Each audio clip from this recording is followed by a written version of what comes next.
Hi everyone, welcome back to Real Life with Kirsty. Today, me and my sister Courtney did something a little bit different, and honestly, it turned out to be such a lovely day.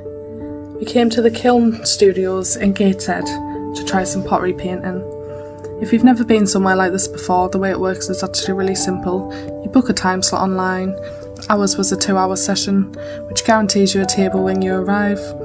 I really liked that because it meant the place didn't feel overcrowded or rushed. It was just really relaxed atmosphere where everyone could take their time. So when you get there, the first thing you do is choose the piece of pottery that you want to paint.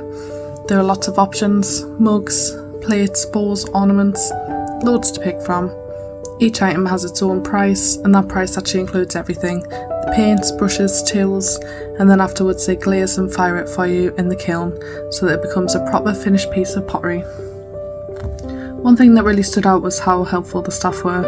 They were so friendly and gave us loads of tips before we started painting, explaining how the paints work and how the colours change once they've all been fired in the kiln. That's where the colour charts on the wall really came in handy. Each paint colour is numbered, and the charts show exactly what the colour would look like once it's finished in the kiln.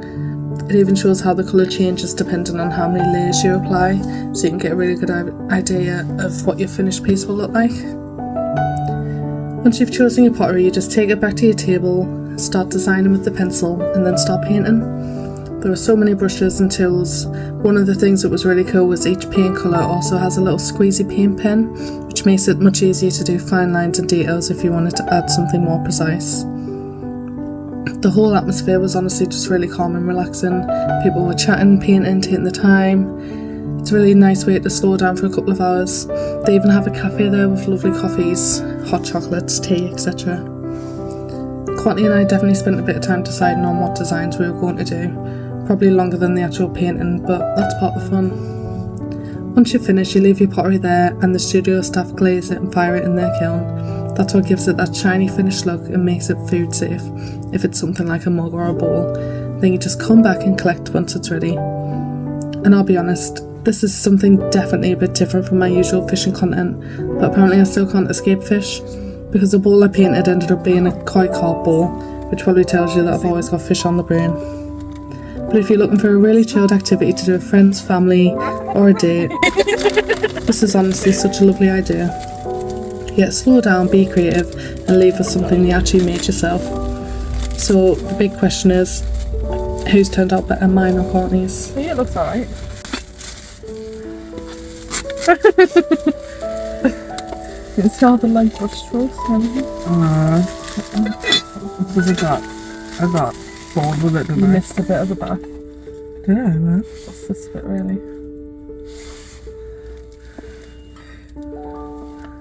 Ah.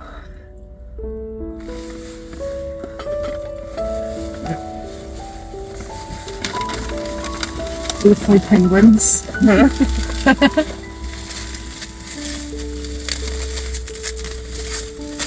Oh my god, yours is so good. The blue has actually came up all different colours, which is what I was waiting for.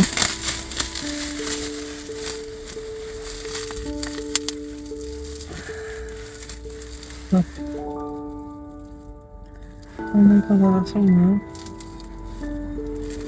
Oh my god, this is really my favourite.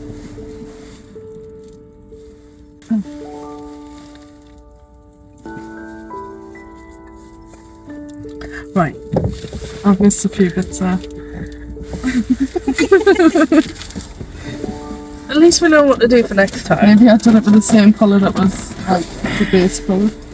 I know, I just definitely missed a few bits.